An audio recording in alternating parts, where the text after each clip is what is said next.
Okay, so in this video we're going to go over an example applying the law of sines.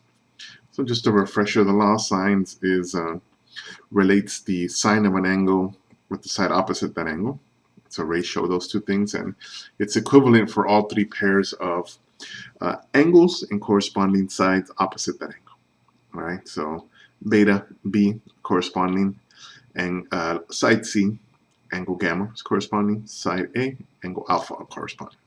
Okay, again, this is just a general triangle as to when I refer to A, then it'll be opposite, or the angle alpha would be opposite that side A. Okay, and the law of sine states, again, sine of alpha over A is equivalent to sine of beta over B is equivalent to sine of gamma over C. And we can also use the reciprocal, again, really depending on, these are equivalent, so you can use either one. Right? There's no, I think there's any benefit of using one over the other. You might find one easier, you might have a preference of one over the other. Okay, so we're going to solve a triangle. All right, so let's say in this example we're asked,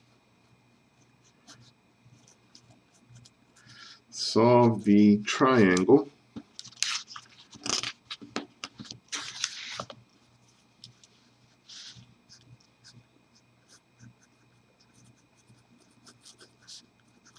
with alpha equals to 120 degrees, A equals to 7, and beta is equal to 45 degrees. Okay, so I'm going to use this triangle that I have drawn over here already. Now, this is not to scale, so don't worry so much about it being to scale here. Really, we just need a sketch that has a representation of these values on there. Okay, so we have alpha to be 120 degrees, A to be equal to 7, right, and beta to be equal to 45 degrees. Okay, so if we look which case we have angle, angle, side, right? Or side, angle, angle, I guess you want to call it that way. All right, so we have case 2 consecutive angles, and then the side that does not include the consecutive angles. Okay, so this case allows us to use the law of sines. Right, so I have A, so I'll definitely want to use this part first, right? Remember, we want to use the one where we have 3 out of the 4 quantities in order to solve for the 4th one. Or you could use, again, this one down here.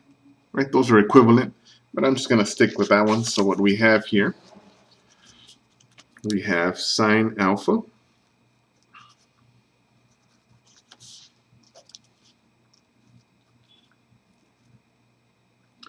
over A is equal to sine beta over B.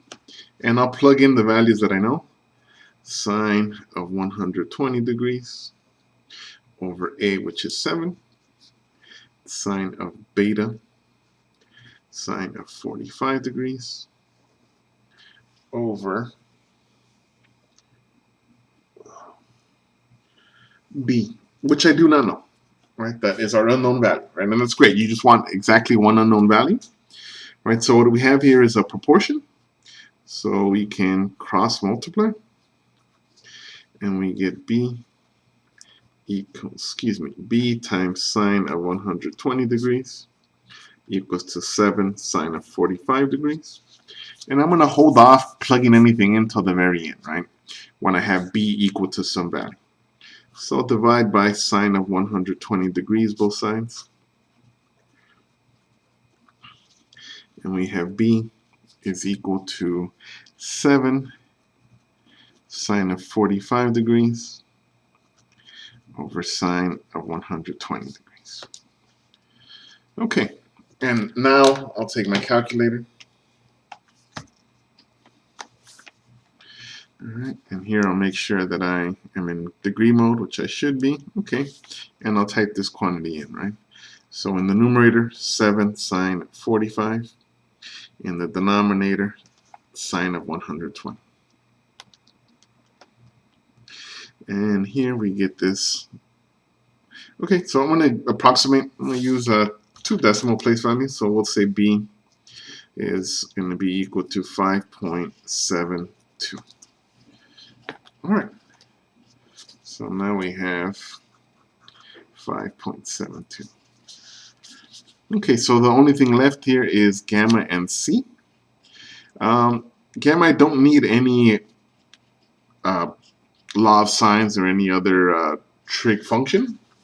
I can simply say, all right, well, gamma is going to be, there's 180 total, but one of them is 120 degrees. The other one is 45, right? And that leaves, what do we got, 15 degrees. All right, so that gives, we get this one right away, right? 15 degrees is equal to gamma. All right.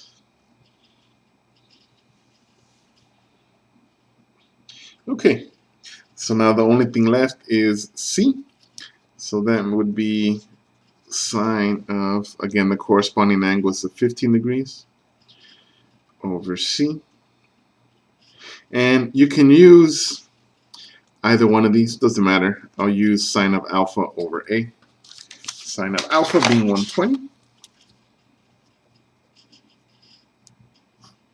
over A, which is 7. All right, and again here, once we have a proportion, we cross multiply. And we get C times 120 degrees. Excuse me. C times sine of 120 degrees. And we get 7 times sine of 15 degrees. Divide by sine 120.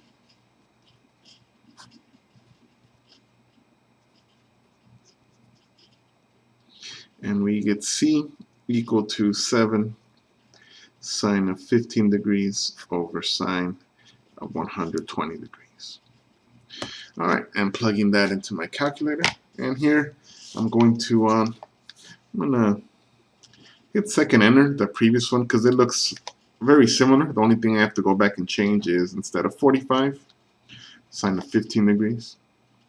Hit enter, and we get 2.09, rounded to 2 decimal place values. All right, and then there we have solved.